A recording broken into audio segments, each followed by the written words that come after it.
Harrison, Vice President of Communication at Firefly Aerospace, and thank you for joining us. At 2:34 a.m. on March 2nd, Firefly's Blue Ghost lunar lander softly and upright touched down on the lunar surface. Just recently, we received our first image back shortly after landing. This image shows the moon's surface and the top-down view of the lander's RCS thrusters, with the sun glare a little off to the right.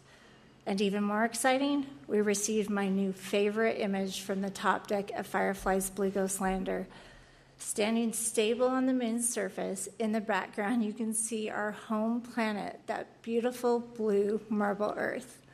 I'm looking forward to the additional images we will get as we conduct lunar surface operations over the next 14 days.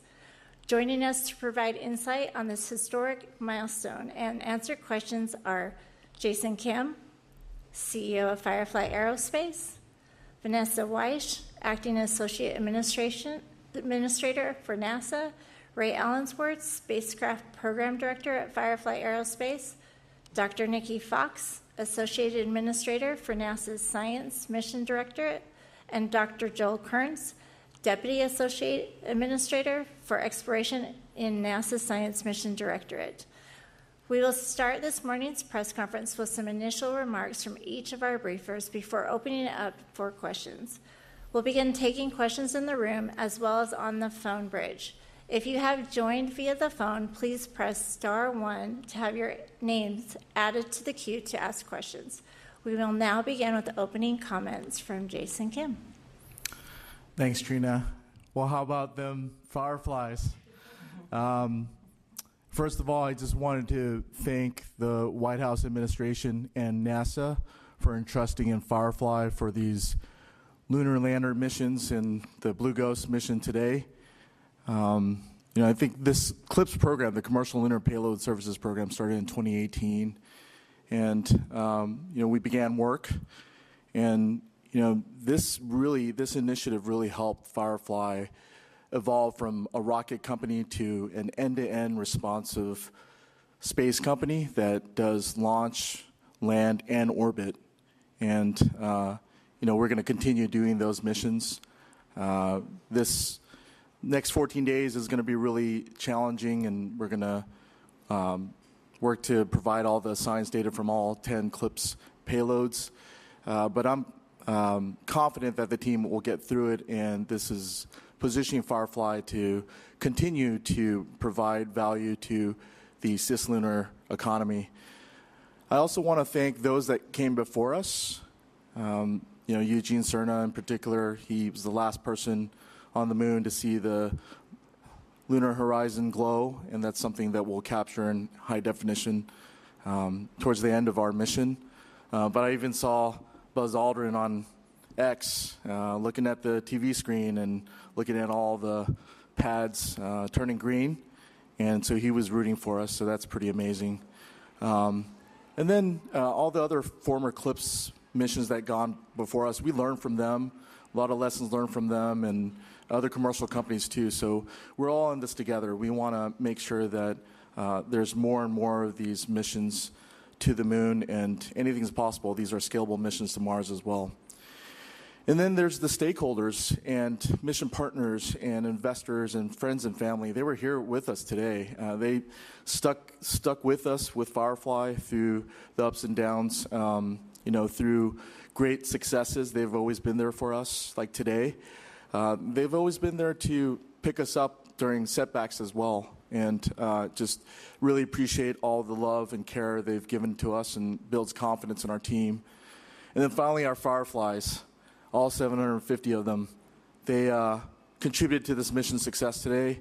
All the design work, the sacrifice in time and energy, away from home, away from their families and friends, to make sure those designs were great, make sure they were qualifying the design and system, make sure they were testing it and simulating it. It was muscle memory today. They were calm and collective. They really could have gotten excited at any moment, but they waited to the very end, like a very well-oiled, disciplined team. And to raise credit for leading that team through thick and thin. And so I'm just so proud of them, and just proves to me that they're unstoppable. And you're going to see more, because this is just the beginning. There's going to be more lunar landers annually, maybe even more a year. And then we're set to do more launches as well. So really excited about what the team accomplished today, and ready for any questions. Thank you, Jason. Over to you, Vanessa. Awesome. What an exciting morning. We're on the moon again, and we're on the moon again with the U.S. commercial lander. And I want to congratulate Firefly for a phenomenal landing. We're very proud of the Firefly teams and the NASA teams that contributed to this morning's achievement. It was just awesome. As was mentioned, NASA's Commercial Lunar Payload Services, which we call CLPS, is part of NASA's Moon to Mars approach. And it is led by our Science Mission Directorate, and I'm very thankful for the leadership of Nikki Fox and Joel Kearns on this particular program and project. Under Artemis, NASA will plan to study more of the moon than ever before.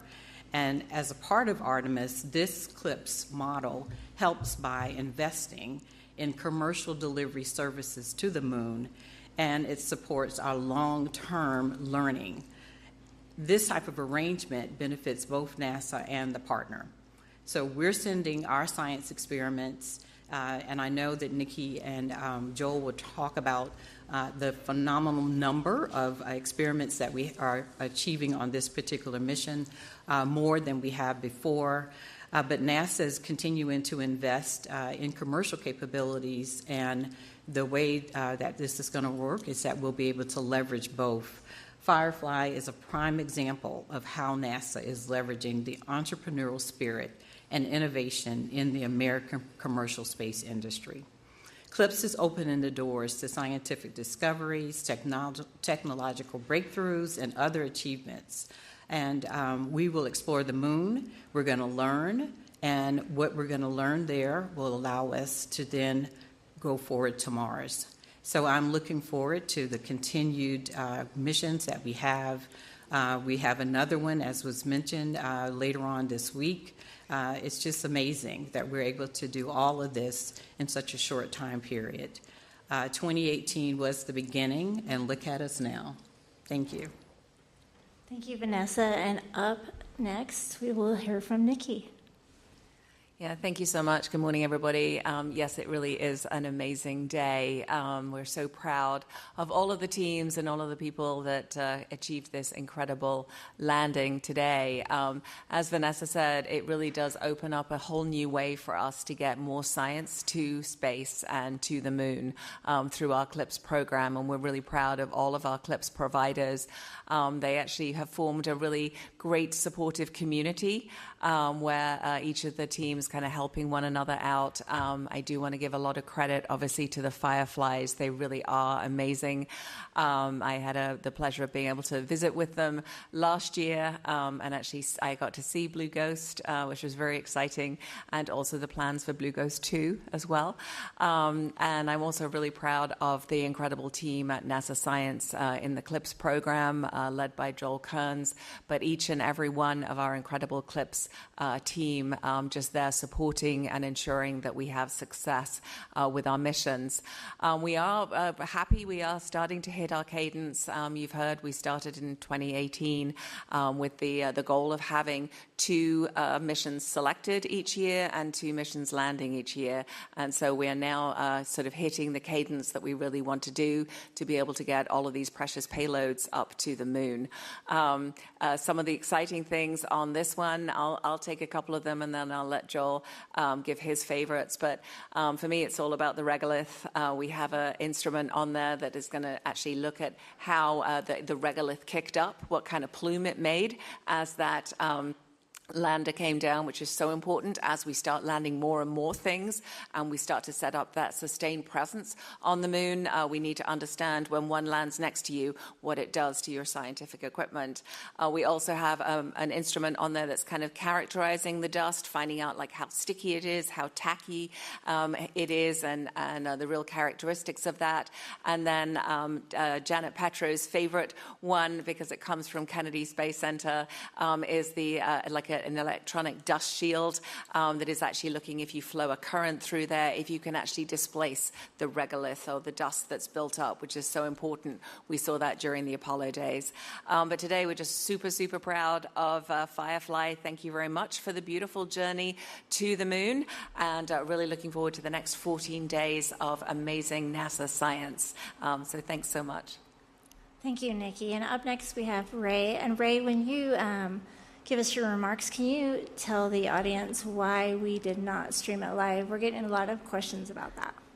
Yeah, I can speak to that. So I just wanted to echo a few things that some folks have said. I really want to say thank you to all of our console operators, all the technicians, all the support staff that made Blue Ghost what it was, and everyone helped us get to where we are and what we just achieved. As Nikki talked about just now, we have a lot of really exciting payloads on board, and we're immediately moving into those payload operations. So we confirm the status of the lander. We've safely, softly, and upright touched down in Mare Crisium, and there's no break for those console operators. We've already begun moving into surface commissioning and getting started on those payload operations. So, we landed at the very beginning of the lunar day, and we really want to maximize that entire time on the surface and really get as much payload data as back as possible for all of our customers. And then, so Trina asked a little bit, why didn't we live stream it? So we really want to dedicate all of our data, all of that kind of the data, the link from our antennas, our ground stations, to getting really strong telemetry. So that was really our primary focus. There were a lot of operations happening during landing, and so even though you might have the camera capability to do 4K and live streaming, it's not always the most practical thing to do in the moment. But there were, like I said, a lot of ops. There were also payloads operating during descent. One of those payloads Nikki just talked about, so Scalps was operating, and so now we're going to work on deploying our antenna, getting that X-band operating, and getting all that data down. So hopefully we'll be able to share that with y'all very quickly. Thank you, Ray. And last but not least, let's kick it over to Dr. Jill Kearns. Well, thanks for being here. First, I want to thank and congratulate Firefly and remind you that this is Firefly's mission to the moon, which under CLPS, NASA has contracted to bring our 10 scientific and technology instruments to the surface, have Firefly operate it, and bring the data back to Earth. Science and the pursuit of scientific questions really does enable exploration robotically, and also exploration by our human explorers, which we'll see on the moon soon. And the more we explore, the more questions we uncover for science, because the more we learn about the space frontier. Nikki talked about a few of the scientific investigations. First, I have to say I don't have a favorite. I love all 10 of them the same. We do have some interesting investigations having to do with drilling into the surface of the moon to make scientific measurements, to deploy instruments that will take physical measurements around the landing site, and also to manipulate the regolith under the lander. These are all things that are useful in their own right, will help answer questions about the nature of the lunar surface, but are also, in a way, technical achievements that will let us go off and prepare future experiments that will either be done by CLPS or they'll be done by Artemis Human Landing System flight crews. I also want to point out that what Firefly demonstrated today, I think they made look easy, but it's incredibly difficult. This is an incredibly challenging technical feat to pull off, to land anything on the surface of the moon. And what you saw today is an existence proof that the model that NASA has been pursuing since 2018 is possible to be successful. And now the question is going to be, how far can we exploit this for the benefit of the United States? What I will do is I will close again with, I really give the great thank you and congratulations to Firefly Aerospace, which has really helped today open up further the space frontier for the United States and our allies. Thank you, and thank all the briefers that we've had here today. We will now open it up for questions. Please just ask one question. If we have time for another, we will go into the queue for the other. When asking your question, please state your name and affiliation and who the question is directed to. For those on the phone bridge, please press star 1 to submit a question. If you find that your question has already been asked, please press star 2 to withdraw it. Jeff Faust. Good morning, Jeff Faust of Space News. Question for Jason or Ray. How close did the landing follow the plan? Were there any sort of anomalies that you had to overcome during the descent? And how accurate was the landing?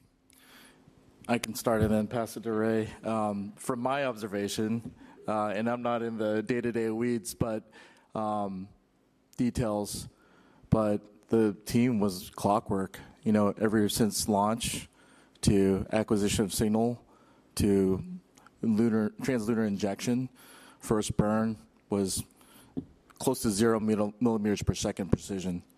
No makeup burns required. Then you got a series of 6 more burns. You know, there was a series of lunar orbit injections. Never had to do a makeup burn because the team just was clockwork. And then everything I saw on the telemetry screen behind Ray, everything was as planned. You could see everything within the margins, and you even saw the landing happen like clockwork. So from my observation, the team just nailed it. Over to you, Ray. Yeah, I really want to echo what Jason said. You know, I was in the control room at the time of landing, and I can say that it really did go to plan. We had a couple different contingencies that we did not have to use, which is amazing. So, you know, it was kind of like you were reading a script. We were able to go through that procedure. We didn't have to abort any burns. We didn't have to recycle. We didn't have to go around the moon another time. It went extremely well. And then you asked about the accuracy. So I left the mock before we got some of that data down. I do know that we're within our range, the 100-meter ellipse on the lunar surface. But, you know, we're kind of trying to figure out exactly how close we were, and that data probably already exists. I just haven't had a chance to read it yet. We did do 2 hazard avoidance maneuvers on the way down, so that tells us that our software did work, you know, exactly as it needed to. You know, it needed to avoid those hazards on the surface, and it did so twice, and it did work. We landed safely. Okay, go ahead.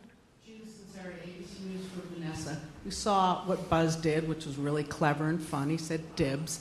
But this sort of points to the fact that Eclipse builds on Apollo, and which leads to Artemis. Could you talk to me a little bit about that?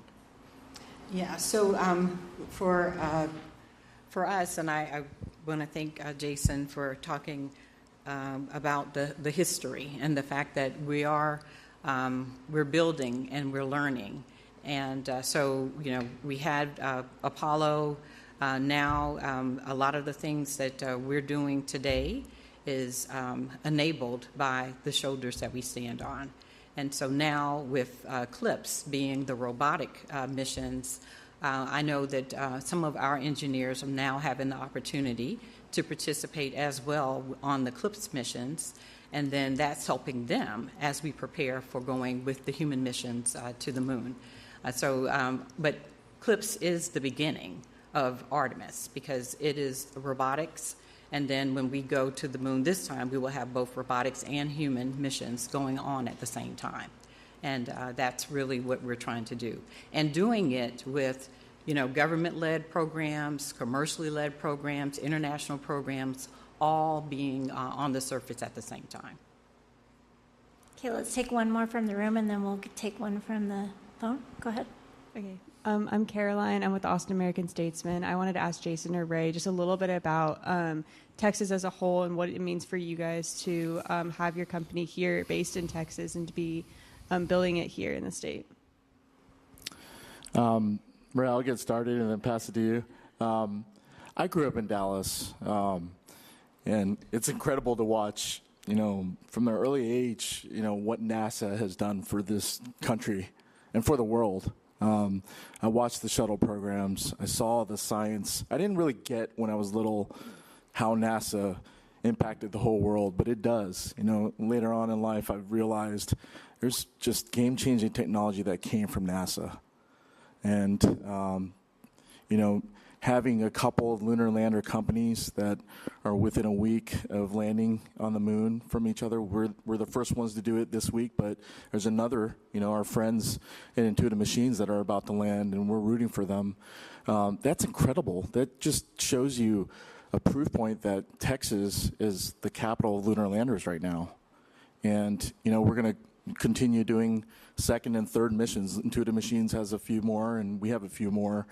And then you got the Texas State Commission that's giving out hard-earned grants to these kind of companies. Intuitive Machines received one, and so did Firefly. And we're going to use those funds, those hard-earned funds, towards expanding our lunar lander production line. And it just shows that, Texas is committed to space and to NASA. There's a long history of Johnson Space Center.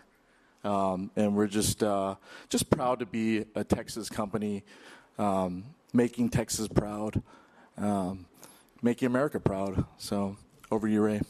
Yeah, I think one thing that I really am proud of is, I know when I graduated college, if I wanted to work in the aerospace business, my options were really to kind of go to the coasts or go to other states. There wasn't a lot of opportunities, especially in small companies, startups, that kind of environment. And so, to have companies like Firefly, to have companies like IM starting up so that, the places that you were born and you were raised and you went to school and, you get to stay here and you also get to work on these, phenomenal programs. And that's really true for a lot of people that work at Firefly, whether you're an engineer or a technician or, you work on our facilities staff, you're able to live and work where you grew up. And I think that's really important. And NASA's really enabled a lot of that growth with these companies. And, you've seen what we can accomplish from that. Okay, operator, we'll take one from the phone. Our first question comes from Marcia Dunn with the Associated Press. Your line is open. Just wanting to confirm that indeed the lander is within the 100-meter zone that was targeted pre-launch. Are you within those 100 meters for sure? It was unclear to me. And the hazards that were being avoided, were those boulders? Do you know? Thanks. So I will say the team is analyzing all of that data. All of the indications that we have so far is that we did land within our required landing kind of perimeter within Mare Crisium. The team is going to continue to evaluate that data and get our exact kind of, what that deviation was across that, and we'll definitely release that. And then I talked a little bit about the hazards. There are boulders, there are rocks. So you're exactly right. Those are the type of hazards that the lander is avoiding and that software on board was helping us avoid. So, Mare Crisium, we expected it, NASA expected it to be relatively hazard-free, but that doesn't mean there's no hazards. So you always have to be prepared for that, and the lander was, and we were able to operate around that and land safely. Thank you, Ray. We'll take another one from the phone. Our next question comes from Bill Harwood with CBS News. Yeah, hi. Bill Harwood, CBS for Ray again. Ray, you guys carried out countless simulations of every kind of anomaly I guess you guys could imagine going into this flight. Did you imagine in your wildest dreams that you guys would pull off this landing in the fashion that you did with no apparent anomalies, or at least that we know of anyway? Did you really think it would come like this, or were you expecting to have to deal with things? Thanks. 100% blind confidence in the team. There's no space for the negative thoughts, but we're always prepared. We did, I think, over 60 official mission simulations, and like you mentioned, you do nominal scenarios, you do off nominal, you pick all sorts of wacky things. I know we did a mission sim one time where it was like, it's a little meteor, like a little, FOD in space, hit the spacecraft and took out a solar panel. You kind of make up all these scenarios and you run through them. And it's really to make sure that when the team's actually operating like they did tonight, that there's nothing that can surprise them. So, I always had full faith in this team. We've been working so hard, but not just hard, but smart. We really did focus on, what are the highest risks that we need to burn down? What are the things we need to absolutely test, analyze, model, and then practice? And we did our last practice of descent actually last night. And Joel was able to sit in on that and see how it went. And I I think it went very similar to how it went tonight, huh? You can tell me. Well, I'll add from NASA that in going through the sim last night, watching the Firefly team, I was amazed at how close today's landing was to the sim yesterday. I was really surprised. Really impressive. Thank you. We'll take one more from the phone, and then we'll come back to the room. Our next question comes from Will Robinson-Smith with Spaceflight Now. Your line is open. Hi, thanks for talking with us this morning. Congratulations again. Question for Ray and Joel, I suppose. Can you outline the rough timeline for bringing the NASA payloads on board, commissioning those beyond the ones that obviously were in use during the landing sequence? Thanks. You want me to start? Absolutely. So the team is going to roll immediately into payload commissioning. Once we confirm that the lander is safely on the lunar surface, there's a couple of parallel activities that'll take place. First off, we're going to deploy our X-band antenna. That's on a gimbal, and that gimbal actually has 2 NASA payloads on it. So those will immediately go up. That's NGLR and Lugray are on that gimbal, so we'll get that moving. But our payload team on site, our payload managers partnered with the NASA payload managers that are in our Mission Operations Center. They're immediately going into payload commissioning and operation. So really the first 3 days on the surface are going to be very, very busy. Our goal, like I mentioned earlier, is to really maximize the amount of time we have on the moon. So really, it's a long-winded way of saying that payload operations start now. There's no break, and the team just moves right into it. And this is Joel from NASA Science. I'd like to add that we competed this and we gave Firefly the challenge of working with us to put together the ops plan to run over the 14 days these 10 different experiments. So there's going to be science operations every day for the remainder of the mission. And we're from all the work we've seen with the NASA leaders, like our project scientist Maria Banks, planning this with the payload leaders at Firefly, we think this is going to be really successful, and it's going to show a higher bar of the number of investigations we're going to do on this and future close missions compared to the initial missions. Okay, let's go over to you, Jackie. Hi, Jackie Waddles, CNN. Question, I think, for Joel. You always talk about how these CLPS missions don't all have to go perfectly. You think of them as kind of shots on goal. So can you talk a little bit about how a first-time attempt and a fully successful landing, how that affects the overall success of the program, what it means for your outlook? And then also, as you work with all of these different CLPS providers, so from a bird's eye view, what was kind of the secret sauce to the success tonight? Well, I would say that we've asked these companies to do a really, really difficult thing. And the thing that's interesting from the government buying these services is we see very different technical approaches of the different companies that are doing this for the United States. And I would say that one thing that distinguishes Firefly is that it was clear that they were extremely technical, rigorous, very rigorous technically from the get-go, as Ray said, looking at a lot of simulations to understand the operations and the performance of their vehicle.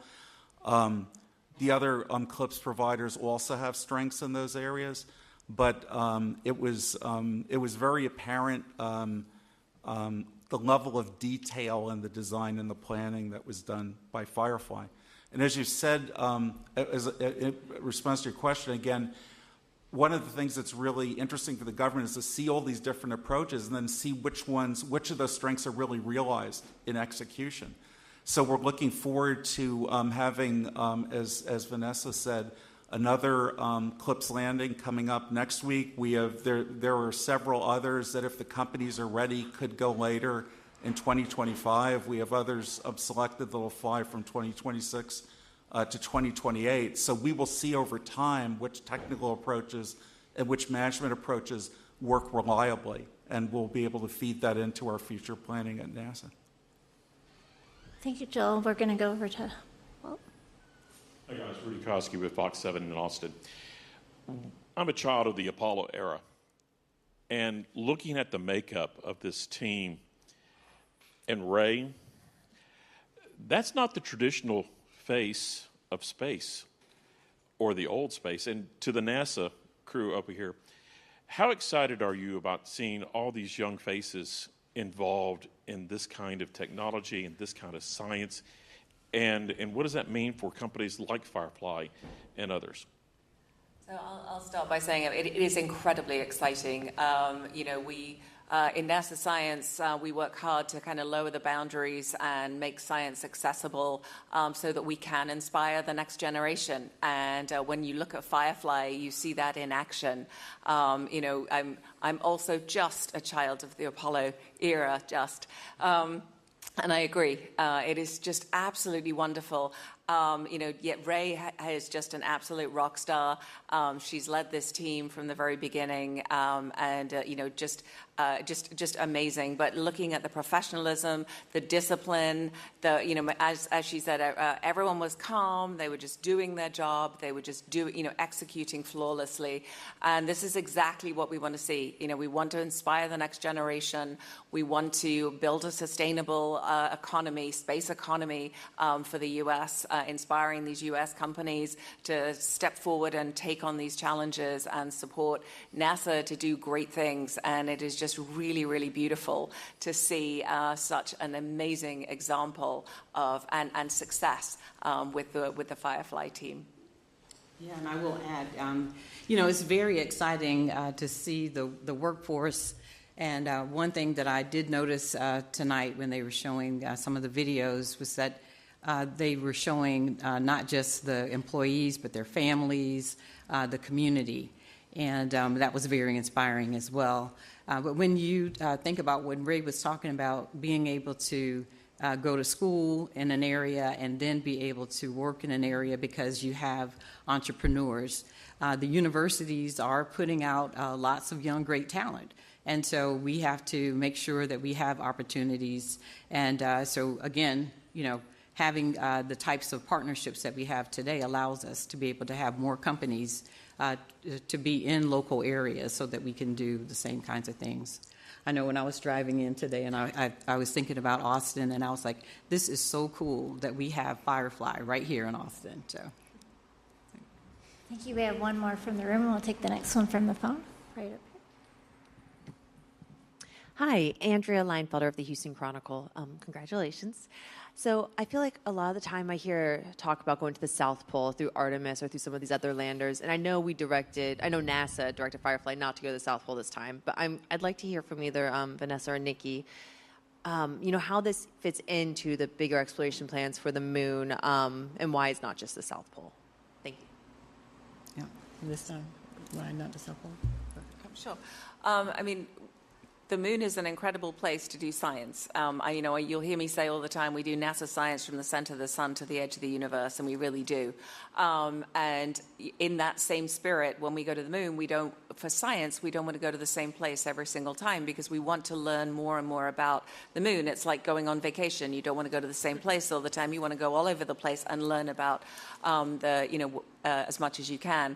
And so as we are preparing to send astronauts back, we want to make sure we understand all the areas. And so we're characterizing it for astronaut safety, but we're also looking at where the most interesting regions are. And as Joel said, we give a challenge of we want you to land in this place and take all these instruments because it's a package deal for us. All of the instruments are kind of it's almost like a holistic suite. They are perfectly chosen for the region that we're going to. And this one is very geologically interesting. It's the site of when an asteroid hit, sort of filled it with lava. It's a very, very interesting region. It also allows us to look at kind of the solar-wind interaction, look at a preserved record of what the ancient sun was like and how it interacted with the moon, giving us information about kind of the early solar system. So as we sort of think about how life formed and why life formed here on Earth, the moon we know is a big part of that, and understanding kind of how everything formed. This is a really, really great location to do that.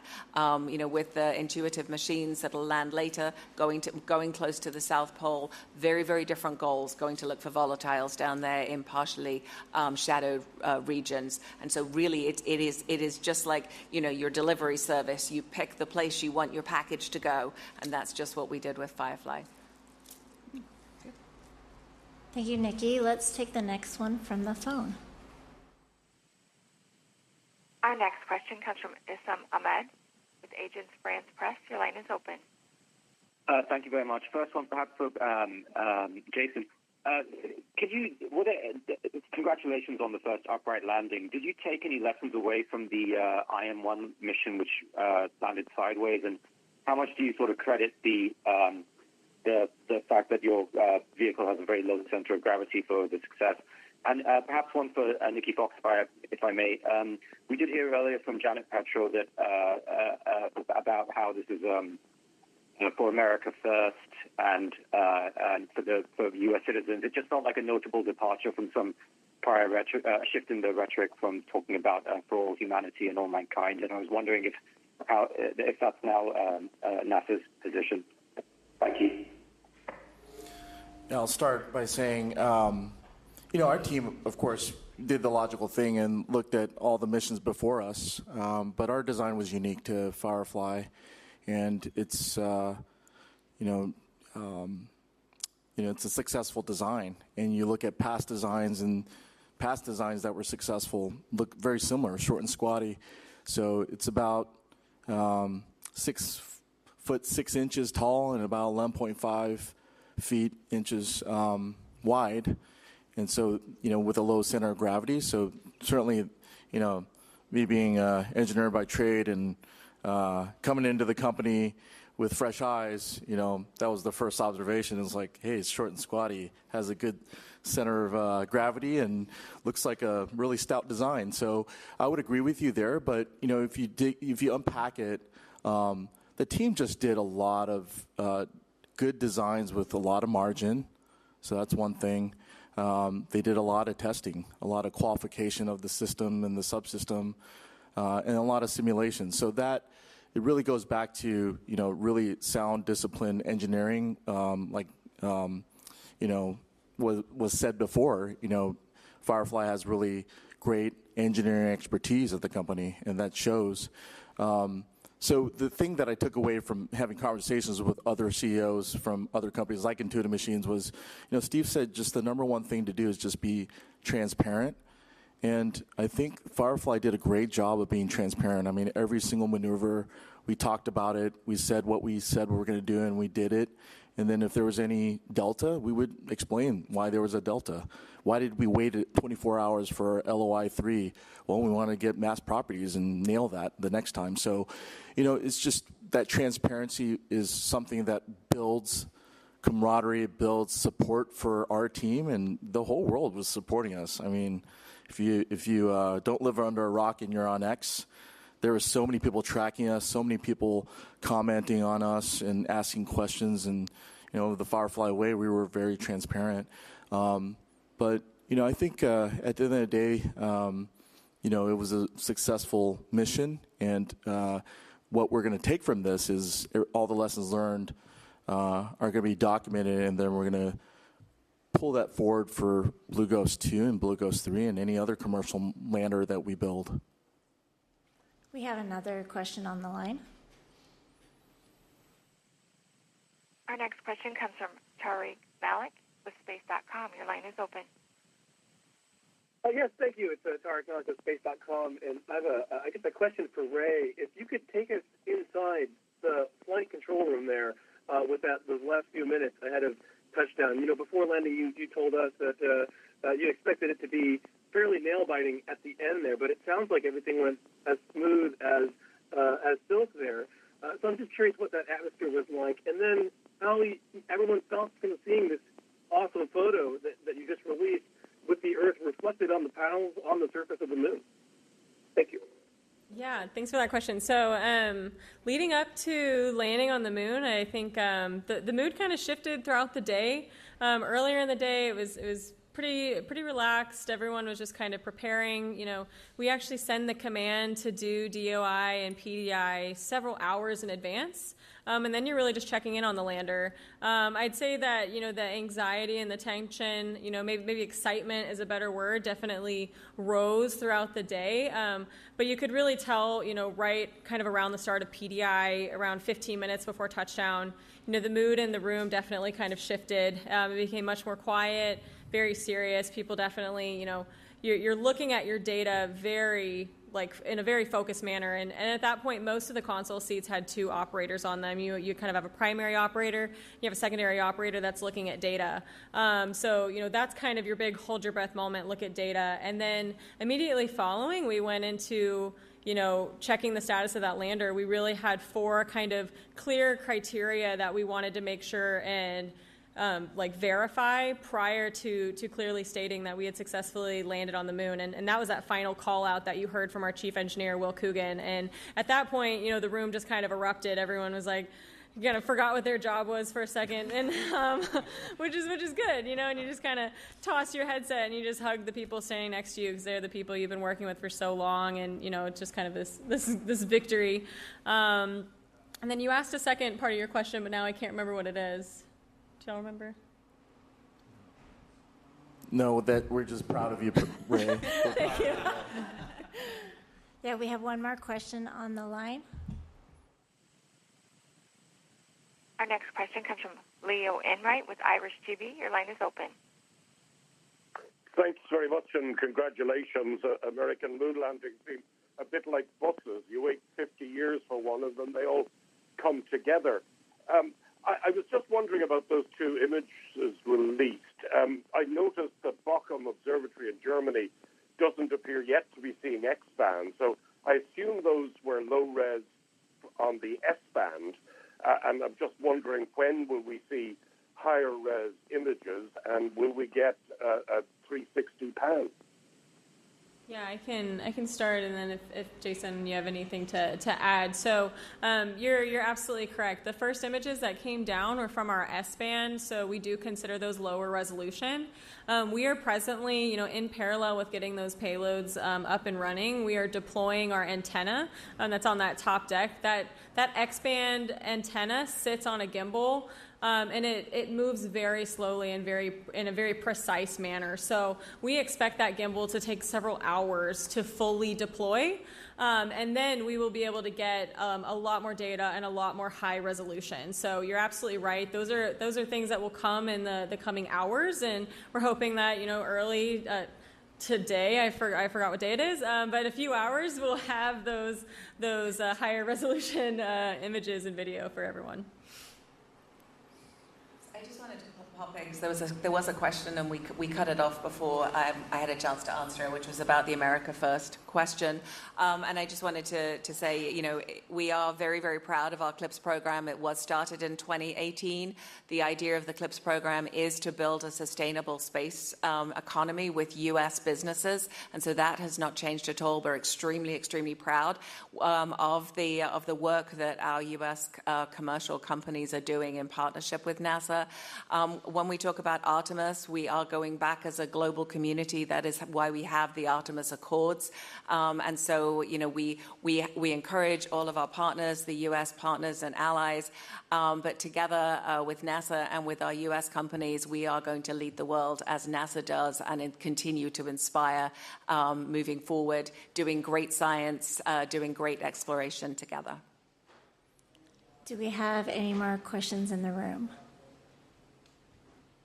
I think we have one more on the phone. Our next question comes from Will Robinson-Smith with Spaceflight Now. Your line is open. Yes, hi. Thanks for allowing one more question. Question, I guess, for Ray or Joel again. The Blue Ghost lunar lander will operate for a few hours into the lunar night. What are the final payload operations that are going to be conducted during those final hours? And, based on the health of the lander and the success of the mission so far, about how far into the night are you expecting to go? Thanks. Yeah, so as a baseline, we plan on operating 5 hours into the lunar night, but really our goal is going to be to capture as much data as possible into the lunar night. We're going to continue to operate the lander as long as our batteries have a state of charge and that we can continue to get data. There's a lot of really interesting phenomena that will happen, particularly at sunset, that we really want to make sure and capture. We've talked a lot about the regolith and this phenomena of it levitating off the surface. So we'll really utilize all of the cameras on board. We'll also partner with the Scalps payload, which is a set of cameras on board to make sure that we get as much imagery and data back of that particular event. So, but you asked about what other payloads. It's really, I think many of them will continue to be powered on all the way through up until, nighttime. That's right. Well, we will take measurements from many of the payloads to pick up aspects such as what will be different that we'll observe, through photography, as well as how temperatures will change and how that might change some of the payload measurements, and we will be happy to run them for the life of the lander. Well, that does it for all the questions today. Thank you for joining us. Thank you for your questions and staying with us on this journey throughout the night and being here with us today.